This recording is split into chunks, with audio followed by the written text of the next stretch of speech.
ABS news देखने वाले तमाम नाज़रीन को प्यार भरा सलाम। उम्मीद है कि आप सभी खैर आफियत से होंगे। नाज़रीन, आज मैं जो बात लेकर आया हूँ, जो हकीकत और जो वाक़या आपके सामने लेकर आया हूँ, इसे सुनकर, इसे देखकर ज़रूर आपके दिल में तकलीफ़ होगी।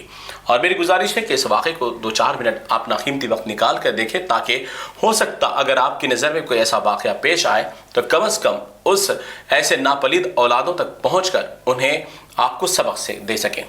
आइए, इस हकीकत से पहले मैं 2 जुमलों का यहाँ पर इस्तेमाल करना चाहता हूँ। शायर कहते हैं कि माँ की शान में, मौत की आगोश में जब थक कर सो जाती है माँ, तब कहीं जाकर के थोड़ा सा सुकून पाती है माँ।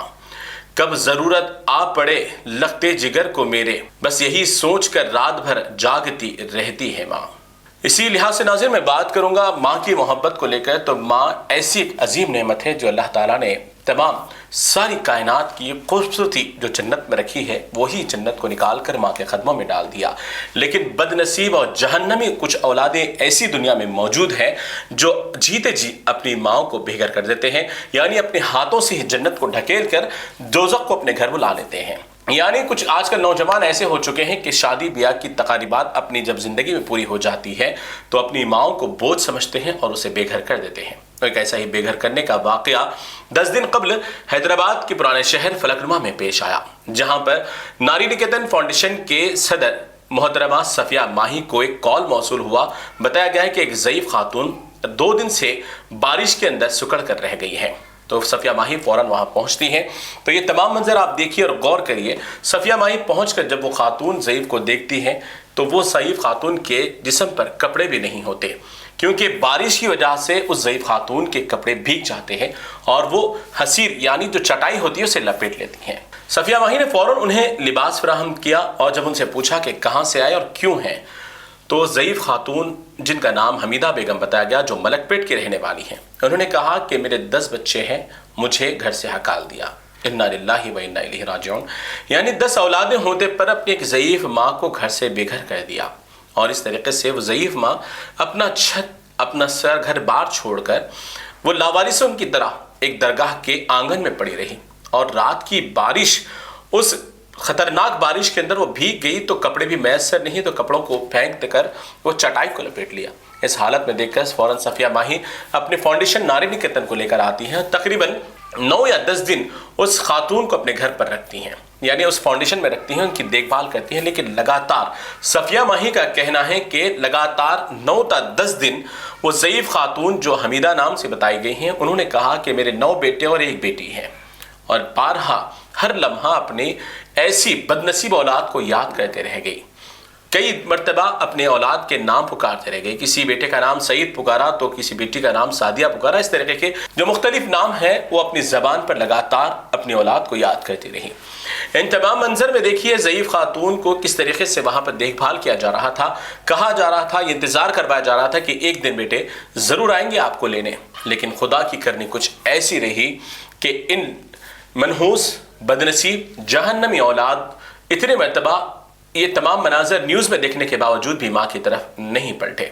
आखिरकार वो ज़ईफ माँ का अपनी औलाद की याद में तड़प कर, बिलक कर और सिसक कर आहें भरना आखिरी सांस में तब्दील हो गया और वो 30 अगस्त की रात इस दुनिया फ़ानी से कूच कर गई। इन्ना लिल्लाहि व इन्ना इलैहि राजिऊन। यानी ऐसे बदनसीब औलादें भी होती है नाज़रीन कि दुनिया में जीते जी अपनी माओं को रखते पर भी बेघर कर देते हैं, इसे लावारिस कर देते हैं। सफिया माही ने अपने तमाम हमदर्द अपनी टीम के साथ, कुछ नौजवानों के साथ मिलकर 2 बजे रात को हमीदा नामी इस ज़ईफ खातून, बेबस, लाचार, बदनसीब माँ की आखिरी रसूमात को अंजाम देती है। नमाज जनाजा, गुस्ल, कफन दफन वगैरह के बाद उन्हें तदफीन भी कर दिया जाता है। कितना अफसोस और दिल को लर्जा देने वाला वाक़या यह हकीकत में पेश आया है। ताज्जुब है, अफसोस है, लानत है उस औलाद पर जो अपनी माँ को जीते जी इस तरीके से बेघर कर दिया। मैं उन तमाम मुआशरे से गुजारिश करूँगा कि जो अपने माँ बाप को अपने घर रखना नहीं चाहते तो वो अफराद से भी आप अफराद ख़ानदान दूरी अख्तियार कर लें, जिसके माँ बाप जैसी दौलत होने के बावजूद भी उन्हें अहमियत नहीं है। तो वैसे लोगों और वैसे औलादों की भी मुआशरे में और अफराद ख़ानदान और दोस्त अहबाब में भी अहमियत नहीं देनी चाहिए। बस यही खुदारा गुजारिश है, जिसके पास वालिदैन हैं कदर कर ले, जिसके पास अब वालिदैन नहीं हैं उनके दिल से हाल पूछिए कि उन्हें कैसा महसूस होता है। بڑا افسوس ہوا، دکھ ہوا اور بڑی تکلیف کے ساتھ یہ واقعہ میں آپ کے سامنے پیش کیا ہوں۔ بس یہی گزارش کروں گا کہ جس کے پاس ماں باپ ابھی بحیات ہیں ان کی قدر کر لیں، ورنہ یہ مائیں تو چلے جاتی ہیں، سکون سے اپنی قبروں میں سو جاتی ہے، لیکن تمہاری زندگی اور آخرت جیتے جی قبر کی اندھیری بن جائے گی، جیتے جی تمہاری زندگی جہنم بن جائے گی۔ جس طریقے سے تم نے اپنے والدین کے ساتھ کیا، وہی سلوک، وہی برتاؤ، وہی پلٹ کے وار آپ کو آپ کی اولادیں بھی دینے والی ہیں۔ ان تمام خدمات پر اور صفیہ ماہی کی اس خدمات پر میں تہہ دل سے سلام پیش کروں گا، اور ان کی تمام ٹیم کو بھی سلام پیش کروں گا جو رات کے وقت یہ اس ضعیف ماں اور بے بس ماں کو ان کی اولادوں کی طرح نظر آ کر ان کی آخری رسومات انجام دیے ہیں۔ میلاد النبی کا 17واں عظیم الشان جلسہ مرحوم الحاج محمد حاجی قریشی صاحب کی جانب سے، جو بابا شرف الدین رحمۃ اللہ علیہ کے دامن میں رہتے ہیں، بتاریخ 10 ستمبر 2024 بروز منگل بعد نماز عشاء بمقام پہاڑی شریف بس اسٹینڈ۔ صدر جلسہ ڈاکٹر سید محمد محمود صفی اللہ حسینی المعروف وقار پاشا صاحب۔ بیرونی مہمان خصوصی حضرت مولانا سید امین القادری صاحب قبلہ، نگرانی سنی دعوت اسلامی مالیگاؤں۔ انشاءاللہ ہر سال کی طرح اس سال بھی قرآن اندازی کے ذریعے ہر جمعرات پابندی کے ساتھ آنے والے محفل درود و سلام 313 میں جو حاضر ہوتے ہیں، ان میں سے خوش نصیب کو کنوینر جلسہ عمرہ بھیجنے کی سعادت حاصل کریں گے۔ اس بابرکت محفل میں اپنے دوست و احباب کے ساتھ تشریف لائیں۔ بمقام پہاڑی شریف بس اسٹینڈ۔ بانی جلسہ الحاج محمد حاجی قریشی صاحب، کنوینر جلسہ الحاج محمد پاشا قریشی صاحب۔